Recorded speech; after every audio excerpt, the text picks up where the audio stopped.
Andrea and her friend Charlotte dreamed of marrying rich men. Both grew up in a small backwater town and had dreamed of moving to the capital since childhood. Charlotte was more assertive, so she quickly arranged her personal life by finding a hot macho guy with a big wallet.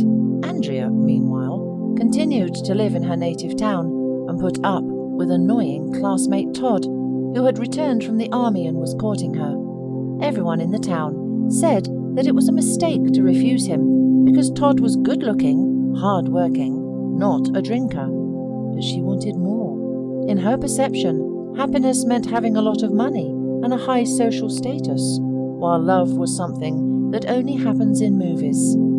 Just then, her friend Charlotte called her and told her that she had in mind a suitable man, rich and looking for a wife. Despite Todd's entreaties to stay, Andrea packed her suitcases and followed her friend to conquer the capital. When Andrea arrived, she marveled at all the beauty and splendor around her. Beautiful people, tons of stores, not like in her town, where there was only one grocery store and one tiny shopping mall, which would soon be closed. Charlotte invited Andrea to go with her to a glamorous party, and they went shopping and to a beauty salon before it. When Andrea saw her new appearance in the mirror, she couldn't believe her eyes. Kind of like her, and kind of not. At the party, Charlotte introduced her to Eric, and Andrea immediately melted. He was the living embodiment of her dreams. Handsome, young, rich, courteous. That same evening, Eric invited Andrea to his place. The girl was taken aback at first, because she had never been close to any man, but she agreed nonetheless. 2 weeks later, Eric proposed to her. Andrea was in seventh heaven and wanted to invite her mother, but Eric was indignant, as all the guests would be from well-to-do families, and it would be simply indecent to call someone from the backwoods. So the ceremony was without Andrea's mother, but nevertheless it was wonderful, and it couldn't have been better.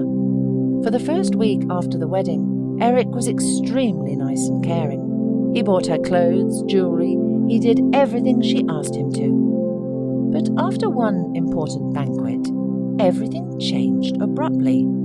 It got to the point that different women started coming to the house. Eric used to say that they were his business assistants. He would spend hours with them in his office, and then come out shining with happiness.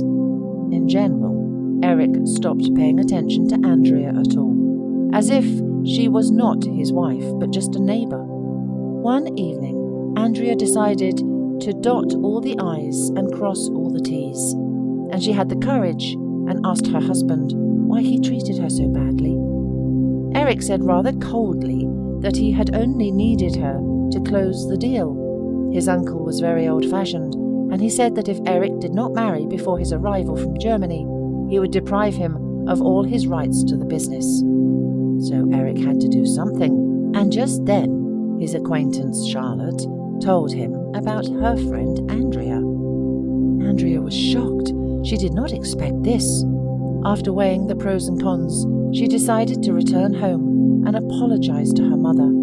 She packed her things and went to the train station. She did not take anything that Eric had bought, but wrote in a note that he should give it to Charlotte for her work. When the girl arrived in her native town, she immediately realized how dear her native land was to her heart, and how much she had missed Todd all the time. Her mother accepted her daughter with open arms, and Todd was happy, and has never reproached Andrea for leaving. 6 months later, they got married and started their truly happy life.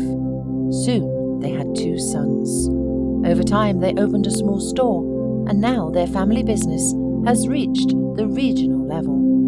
So, happiness is not about money, but about family, children, and the good attitude of close people. Money can always be earned, but you will never buy happiness.